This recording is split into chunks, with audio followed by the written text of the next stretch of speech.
लोकशाही विचाराचा बुलंद आवाज, लोक परिषद न्यूज। मल्लिकार्जुन खरगे यांच्या सभेनंतर मैदान शुद्धीकरणाचा आरोप, जिल्हाधिकारी कार्यालयासमोर भीमशक्तीकडून मुंडन व श्राद्ध आंदोलन। झारखंडमधील हजारीबाग येथील रामलीला मैदानावर काँग्रेसचे राष्ट्रीय अध्यक्ष मल्लिकार्जुन खरगे यांच्या सभेनंतर कथितरित्या धार्मिक विधी करून मैदानाचे शुद्धीकरण करण्यात आल्याच्या घटनेचा भीमशक्ती सामाजिक संघटनेच्या वतीने तीव्र निषेध करण्यात आलाय। या प्रकरणाची उच्चस्तरीय चौकशी करून संबंधितांवर अनुसूचित जाती जमाती अत्याचार प्रतिबंधक कायद्यानुसार कठोर कारवाई करावी अशी मागणी जिल्हाधिकाऱ्यांना दिलेल्या निवेदनातून करण्यात आली। या घटनेच्या निषेधार्थ 18 ऑगस्ट रोजी भीमशक्ती सामाजिक संघटनेचे संस्थापक अध्यक्ष चंद्रकांत हंडोरे यांच्या आदेशानुसार आणि महाराष्ट्र उपाध्यक्ष दिनकर ओमकार यांच्या मार्गदर्शनाखाली जिल्हाधिकारी कार्यालयासमोर मुंडन व श्राद्ध आंदोलन करण्यात आले। 8 ऑगस्ट रोजी हजारीबाग येथील रामलीला मैदानावर मल्लिकार्जुन खरगे यांची जाहीर सभा झाली होती। त्यानंतर 11 ऑगस्ट रोजी यात मैदानाचे कथितरित्या धार्मिक विधी करून शुद्धीकरण करण्यात आल्याचा आरोप संघटनेने केलाय। ही कृती दलित व मागासवर्गीयांच्या स्वाभिमानाला धक्का देणारी असून जातीय भेदभावाची मानसिकता दर्शविणारी असल्याचा आरोप निवेदनात करण्यात आलाय। खरगे हे बौद्ध समाजातील असल्याचा उल्लेख करत त्यांच्या सभेनंतर मैदानाचे शुद्धीकरण करणे ही सामाजिक भेदभावाची व सनातनी मानसिकतेची लक्षणे असल्याचे संघटनेने म्हटले। तसेच संबंधित संस्था व व्यक्तींच्या भूमिकेची सखोल चौकशी करण्याची मागणी करण्यात आली। निवेदनावर दिनकरदादा ओमकार, शांतीलाल गायकवाड, पंडितभाई नवगिरे, संतोष भिंगारे, सतीश नरवडे, प्रेम चव्हाण, भाऊसाहेब नवगिरे, कैलास जुबडे, किशोर जाधव, विनोद कोरडे, राजूभाऊ मंजुडे, मीनाताई काकडे, प्रियंका दाभाडे, विश्वंभर भालेराव, अप्पासाहेब खरात, प्रकाश प्रधान, संजय शेजूड आदींच्या स्वाक्षऱ्या आहेत।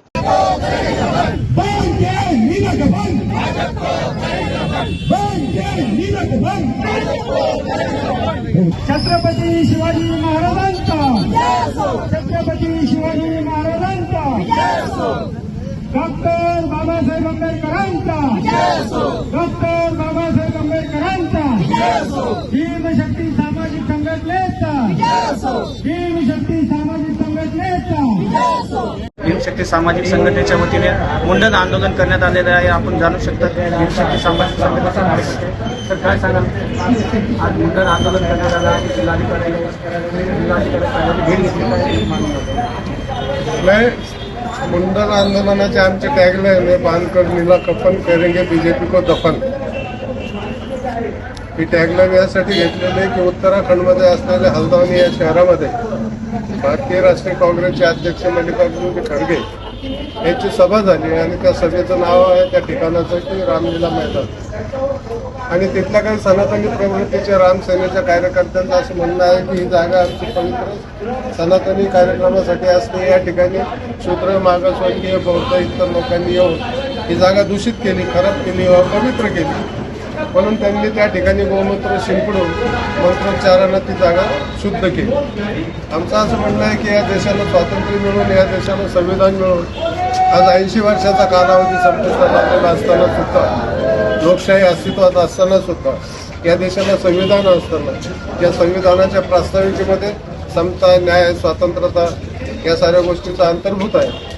असं असताना सुद्धा 80 वर्षाच्या काळाच्या नंतरही या देशात जर या पद्धतीने हिंसक जातीवाद उफाळून येत असेल आणि हा उफाळून येणारा जातीवाद भाजपचे पुरस्कृत असलेले, संलग्न असणारे लोक बीजेपीच्या सांगण्यावरून हे सारं करतायत। त्याच्यामुळं ही जातीयांताची लढाई जी बाबासाहेबांनी लढली ती लढणं हे आमचं कर्तव्य आहे आणि अशा पद्धतीचं उन्मत्त वागणं। दादा काय वाटतं, मनुवादी विचारशक्ती पुन्हा डोकं वर काढते म्हणजे काय? हे सारे उदाहरणं कशाचे आहेत? फक्त हाच उदाहरण नाही, अशा अनेक घटना घडतायत। मागे एकदा रामनाथजी कोविंद असतील, राष्ट्रपती द्रौपदी मुर्मू असतील, की देशातल्या साऱ्याच उच्च स्थानी असणाऱ्या माणसांना देखील, चीफ जस्टिसना देखील शिव्या फूट मारतात। हे सारं कशात देतं काय? ही मनोवादी प्रवृत्ती म्हणजे जेव्हा मी नेहमी सांगत असतो की बुद्धापासून तर बाबासाहेबांपर्यंत माझ्या ज्या काही क्रांत्या झाल्या त्या साऱ्या क्रांत्याला प्रतिक्रांतीच्या रूपामध्ये दादा पुन्हा आपण सामाजिक गुलामगिरीकडे जातोय। आपण जात नाही, ते ढकलण्याचा प्रयत्न करतोय, आपण ती गुलामगिरी नाकारतोय। काय वाटतंय हे या सर्व मागे कोणती शक्ती काम करते? संघ मनोवादी विचारसरणीची भाजपाचा जो काही पक्ष आहे हीच विचारधारा आणि हीच विचारसरणी काम करते। धन्यवाद।